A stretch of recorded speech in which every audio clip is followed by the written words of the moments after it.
আসসালামু আলাইকুম, সবাইকে রামাদান মোবারক।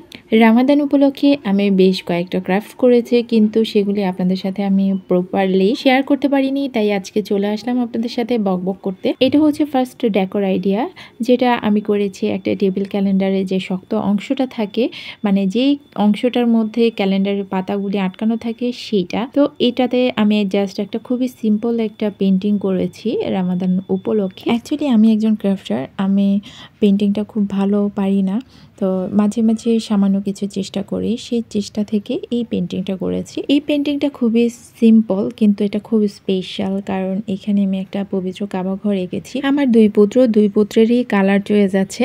একজনের পছন্দ হচ্ছে ইয়েলো কালার, আরেকজনের পছন্দ হচ্ছে রেড কালার, তাই আমি এখানে ইয়েলো আর রেডের একটা মিশেল রেখেছি। যেহেতু এটা টেবিল ক্যালেন্ডার স্ট্যান্ড, তাই এটা টেবিলেই থাকবে। আমার বড় ছেলের টেবিলে এটা স্থান পেয়েছে, ও ভীষণ খুশি হয়েছে।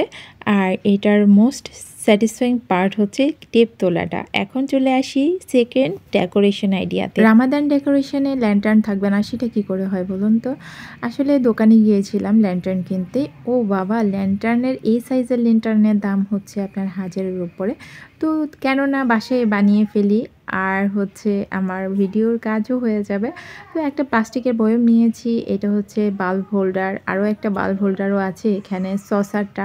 এখানে মোট কথা যা ইউজ করেছি কোনোটাই আমার কাজে লাগে না। এখানে বড় কথা হচ্ছে আমাদের আপসাইকেল বা রিসাইকেল যেটাই বলি না কেন, ফেলে দেওয়া জিনিসগুলিকে আমরা পুনরায় ব্যবহার করে নিজেদের হোম ডেকোরেশনের কাজে লাগাচ্ছি, সেটা হচ্ছে সবচেয়ে ইম্পর্টেন্ট কথা। আরেকটা ব্যাপার আছে, অনেকে আছেন খুব শৌখিন কিন্তু স্বল্প বাজেটের কারণে হোম ডেকোরেশন করতে পারেন না। আর আমার মেইন ফোকাসই হচ্ছে এইটা, যাদের বাজেট কম থাকে তাদেরকে আমি নতুন নতুন আইডিয়া দিব, যে আইডিয়াগুলির মাধ্যমে আপনারা নিজের হাতের কাছে থাকা জিনিস দিয়ে হোম ডেকোরেশন করতে পারবেন ইজিলি। সেজন্য আপনাদের বেশি বাজেটের একদমই প্রয়োজন হবে না। যেমন এইখানে আমি একটা প্লাস্টিকের বয়ম ইউজ করেছি, এখানে একটা নষ্ট সসার ইউজ করেছি, 2টা বাল্ব হোল্ডার ইউজ করেছি যেগুলো একদম নষ্ট হয়ে গিয়েছে, আমার কাজে লাগে না। আর হচ্ছে আমার বাচ্চার জ্যামস খেয়েছে, সেটার একটা কোটার ঢাকনাও আমি এখানে ইউজ করেছি।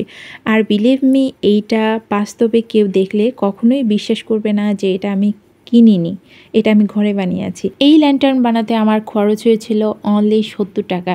মানে ওই যে ফেরি লাইটটা আছে সেটার দাম 70 টাকা, আর বাকি কিছুই আমার খরচ লাগেনি, সব কিছুই আমার ফেলনা জিনিস ছিল। এখন চলে আসবো আমার থার্ড ডেকোরেশন আইডিয়াতে। দেখবেন সুপার ক্লে দিয়ে কাজ করার পরে কিছু ক্লে কিন্তু এমনিতেই থেকে যায়, যেগুলি পরে শুকিয়ে নষ্ট হয়ে যায়। তো এই ধরনের কিছু ক্লেও আমি নিয়েছি। বাচ্চা খেলার পরে কিছু নষ্ট হওয়া ক্লে ছিল, সাথে একদম মানে একটু একটু থাকা যে ক্লেগুলি ছিল সবগুলি মিশ্রণ করেছি। মিক্স করার পরে আমার মনে হচ্ছিল এটার কালারটা মনে খুবই ডেঞ্জারাস একটা কালার হবে, কিন্তু না, এটার কালারটা ভীষণ সুন্দর একটা কালার এসেছে, অনেকটা অনিয়ন কালারের মতো। তো এইখানে আমি টোটাল 5টা ভাগে ভাগ করেছি, একটা একটু বড়, 2টা আরও একটু ছোট, আর 2টা আরও একটু ছোট, এরকম করে টোটাল 5টা ভাগে ভাগ করে নিয়েছি।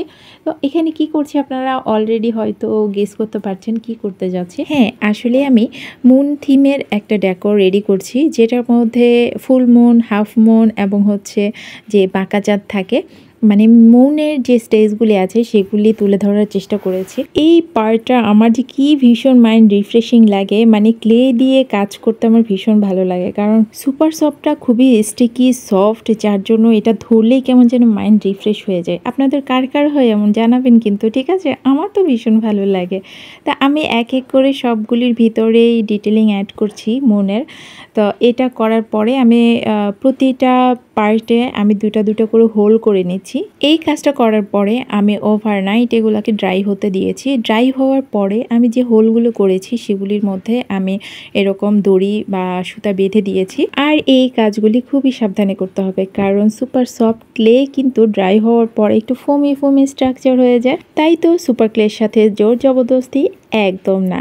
তো এখানে কিন্তু আমি অন্য একটা কালার দিয়ে একটা স্টারও বানিয়ে নিয়েছি, কারণ আমার কাছে মনে হলো যে মনগুলির নিচে একটা স্টার না থাকলে বেমানান লাগছিল।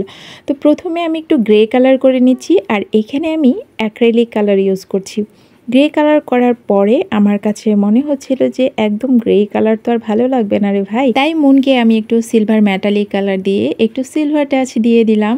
আপনাদের মধ্যে যারা প্রথম আমার ভিডিও দেখছেন তাদের কাছে একটাই অনুরোধ রইল, ইউটিউব থেকে দেখলে সাবস্ক্রাইব করে রাখবেন, আর ফেসবুক থেকে দেখলে অবশ্যই ফলো দিয়ে রাখবেন, কেননা আমার কাছে পাবেন নিত্য নতুন ইউনিক সব ক্রাফট আইডিয়া, যেসব আইডিয়াগুলি সচরাচর আপনি অন্য কারো থেকে পাবেন না। এই তো আমার মনগুলি সব শেষ হওয়ার পরে আমি স্টারটাকে একটু গোল্ডেন মেটালিক কালার দিয়ে গোল্ডেন কালার করে নিচ্ছি। এটা খুবই সিম্পল, কিন্তু এটা যে কি পরিমাণে একটা অ্যাস্থেটিক লুক দিচ্ছিল, আমি সত্যিই এটা প্রেমে পড়ে গিয়েছি। আপনাদের কেমন লেগেছে জানাবেন কিন্তু।